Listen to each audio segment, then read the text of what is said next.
The Automated Podcast. So welcome back to Automated, the podcast exploring the impact of technology on jobs. And of course, my name is Mark Verbenkov. So as I mentioned in some previous episodes, I had the opportunity to interview some family friends while I was back in Canada over the holidays. And as we talk about technological change on the podcast and how a number of new and emerging technologies will of course impact our society and individual lives, I thought it would be really interesting to get the perspective of people who have lived nearly 100 years on this planet and have experienced some drastic technological changes over their lives. And as I think that we ourselves will experience changes of similar or even greater magnitude within our lives, I think that this interview could potentially shed a little bit of light on what we will be experiencing in the future. So these family friends, as I mentioned, are both around 100 years old, and they emigrated to Canada in 1960 from the French countryside. So neither of them have ever used the internet or have even barely interacted with computers. This is in part because of all the stories that they've heard of people their age being taken advantage of and scammed, so to even have them agree to speak about their experiences, knowing the conversation would end up on the internet, was very uncomfortable for them. This is also why they didn't want to be named in our conversation and even turned down the idea of using fake names. So even though I don't introduce them in the episode, I can tell you that they are a couple, so you will hear both a man and a woman's voice throughout the episode. So there were also a number of times that they were quite uncomfortable with speaking about certain subjects and stopped the recording or changed what they were discussing completely, so I've had to go back and edit the conversation significantly. So this is just to say that the interview will be highly edited. You will of course hear the responses, but I've had to, in certain places, rephrase a number of questions. But that's enough preamble. The conversation I think is really interesting, and I think that their ideas shed some light on what 100 years of technological change feels like, so I really hope that you like it. So I started the conversation off by asking them about something that they have told me a number of times over the years, and that is about their own childhoods and what they did or didn't have compared to a modern upbringing. Okay, great. So I am here with some family friends, and they are each roughly 100 years old. They come from France, right, the Basque Country. And you guys have emigrated here to Canada roughly some 1960. So you have a wealth of experience, both in Europe as well as in Canada. And I think that it would be really interesting to hear some of the differences that you have experienced over the past 100 years, specifically as it relates to technological change, right? So in some of the conversations that we've had in the past, you both said that you were born on small farms in a small village in France, right? And both of you had electricity, but one of you didn't have running water. Is that correct? Yeah. Yeah, I had to go get water in the 500 yards from my home. 500 yards from your house. That was quite a ways. And I had to come back with it. That's the only water we had that time.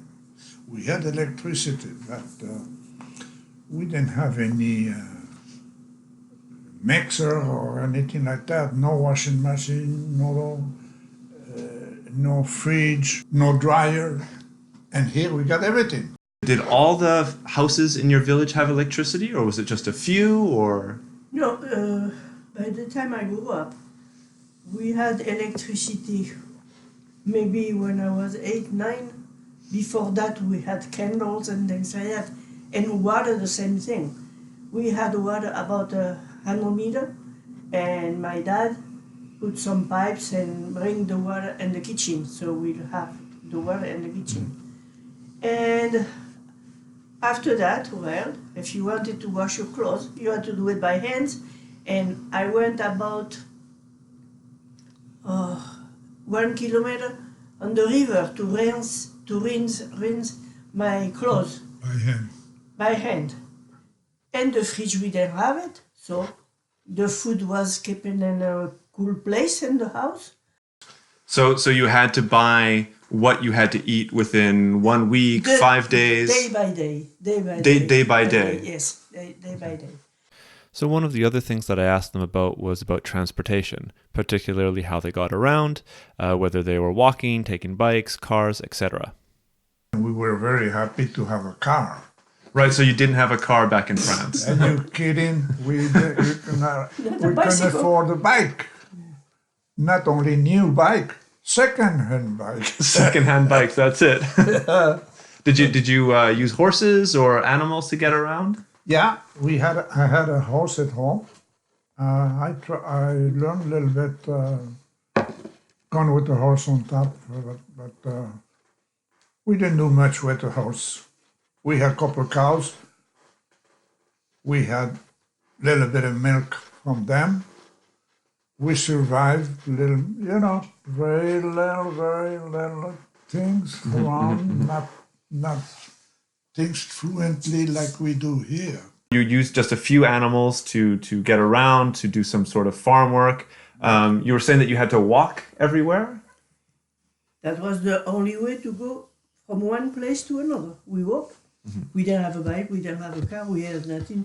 So people were very simple, very little they had, and they never complain. It's not the same thing nowadays. They have everything and they complain. That's definitely true. Was there a time that you had a bike or that you saw other bikes coming into the village or anything like this? No. My first bike, I was 19 years old. You want to say something to that? Yeah, no. Okay. So unfortunately, this one little story didn't make it onto the recording, but I thought it was such a cute and memorable story that I needed to share it here. So the first bike that was mentioned that was received on the 19th birthday was actually a present. So although it wasn't said, he actually went overseas for a few years to make money and sent back a little bit of money at each paycheck so that by the time her 19th birthday arrived, there was just enough for her to buy a bike to make it easier for her to get around the small village. Yeah, I had the second-hand bike, but I never seen a new one in my home. Never. We were four brothers, none of them had a new bike. We couldn't afford it. We were happy to have not even one each. What, one between the four of you to share? What? One between the four of you to share. Yeah. And what about entertainment? In the past, we talked about, or you mentioned that to entertain yourselves, you didn't have TV, there was no video games. What sort of things did you do to entertain? Well, myself, I used to go to the beach by myself. Even my friends didn't want to come with me. And it was a 6 kilometer from my home.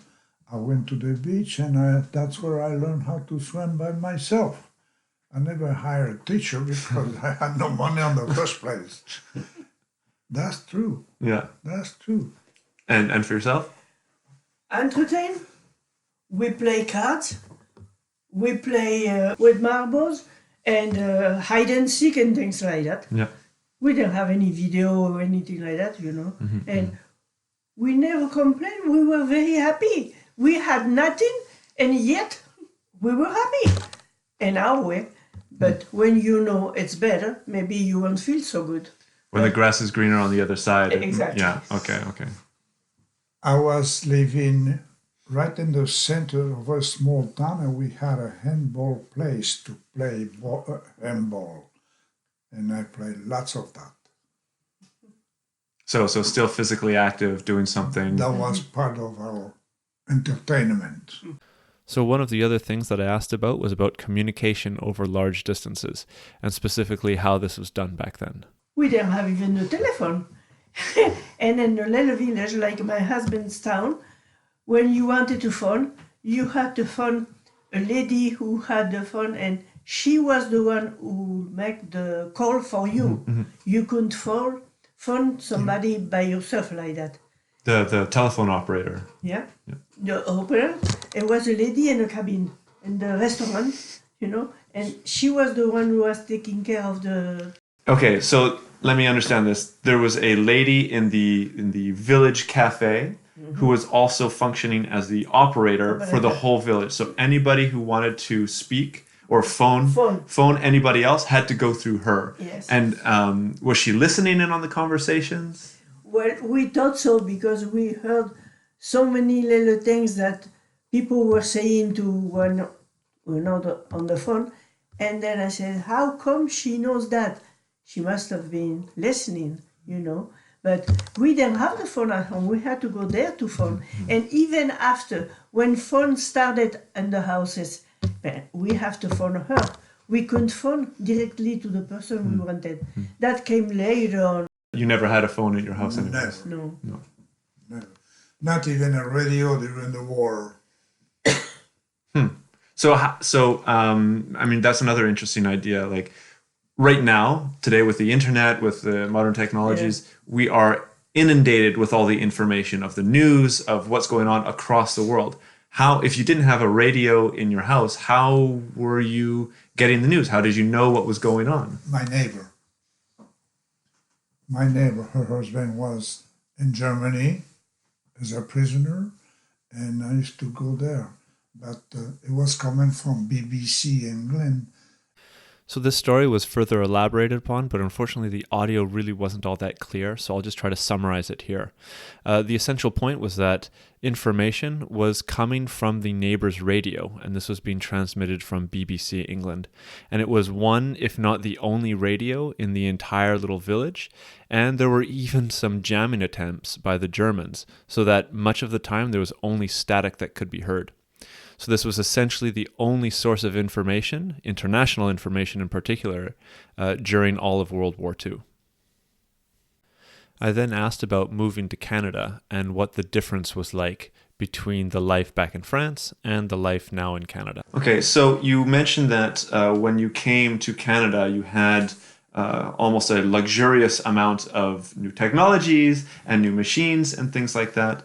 Specifically in the home, maybe you can discuss briefly the difference in lifestyle between France and between Canada and how these technologies or machines made a difference. Well, the difference is like night and day. When you have nothing and all of a sudden you have everything, well, you're in paradise. Can you imagine washing the machine washing my clothes instead of myself doing it, and the fridge and the vacuum cleaning everything. So this then quickly led into their perspective of today's technological age. So you see today's technologies, all the access that we have as being too much. Too much. Oh yes. Okay. For so many things it's very good, but for other things it's bad too. Yeah. When we're in the car and in the street, and they cross the light with their phone on their head, they don't even look if a car is coming. It's dangerous. Yeah. People don't think about those things. Yeah. I agree. They get hit by the car, so that's a car's fault. Yeah. So, yes, very true. So, if we can maybe go one step further, right? We've had a number of discussions over the years of new technologies that are coming out. One of the things that we've talked about is autonomous vehicles, right? Cars that drive themselves. What are your views on technologies like that and other ones that you've heard about that are in the future? Well, the technology you have now coming with electric cars, it's okay to have electric cars, but you make sure you drive yourself. Not.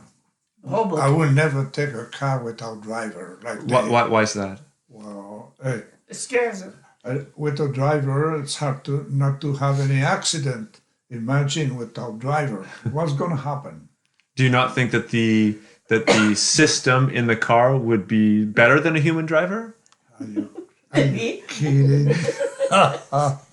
No way. They go. Oh, no, that invention is. I don't know. I don't know where they're gonna go. We may be too old now to realize that it would be the future. But I'm telling you something.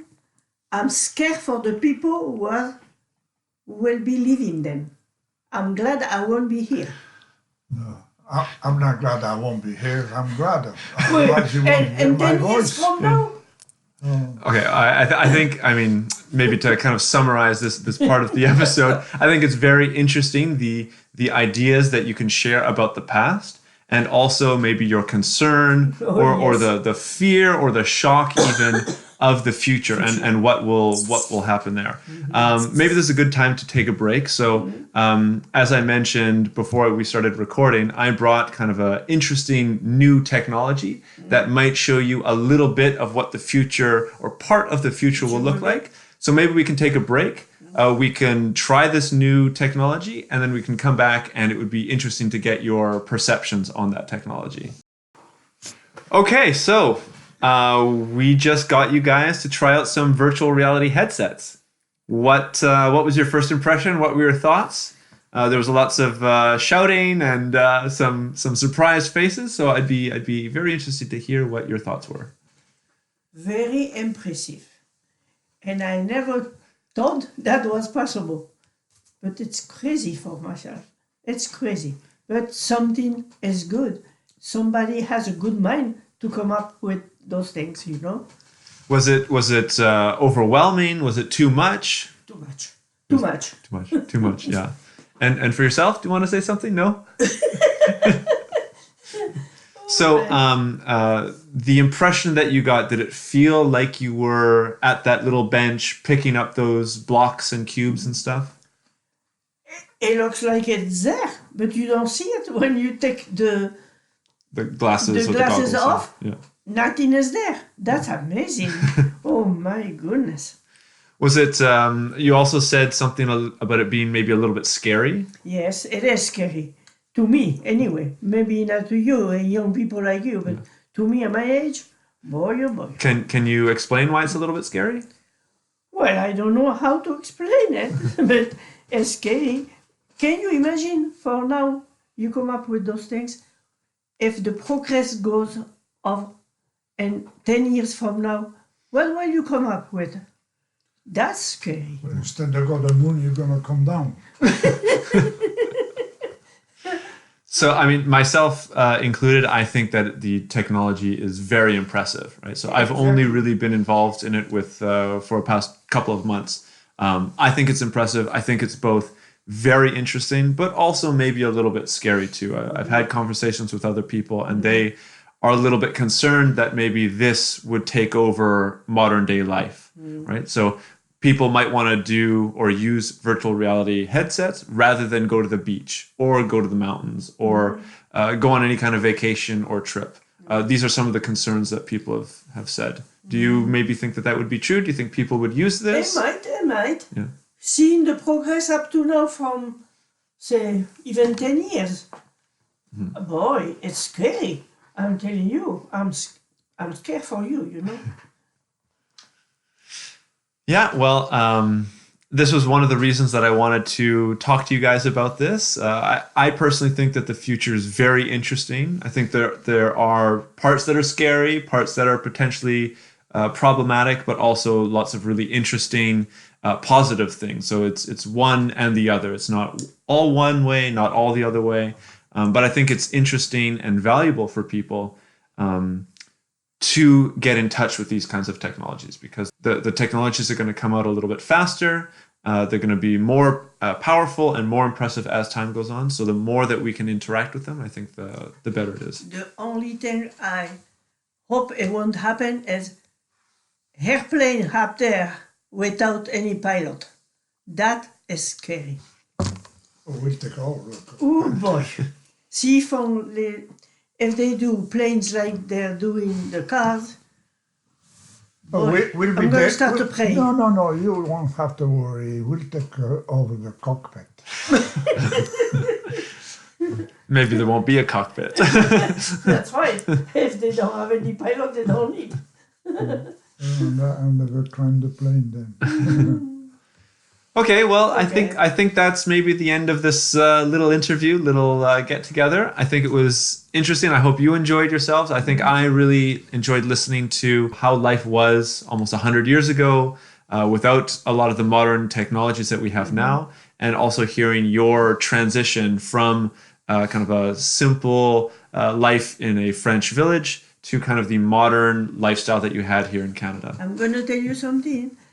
You can see now that we can live in this earth without any things that we have now with electricity and fridge and vacuum and everything. We live without, but it's much better to live with it.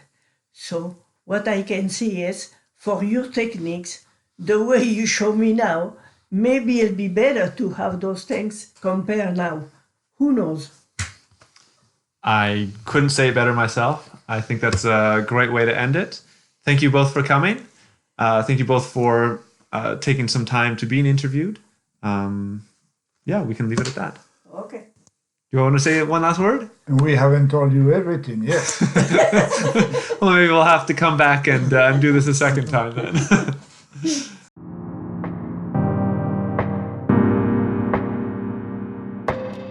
The Automated Podcast.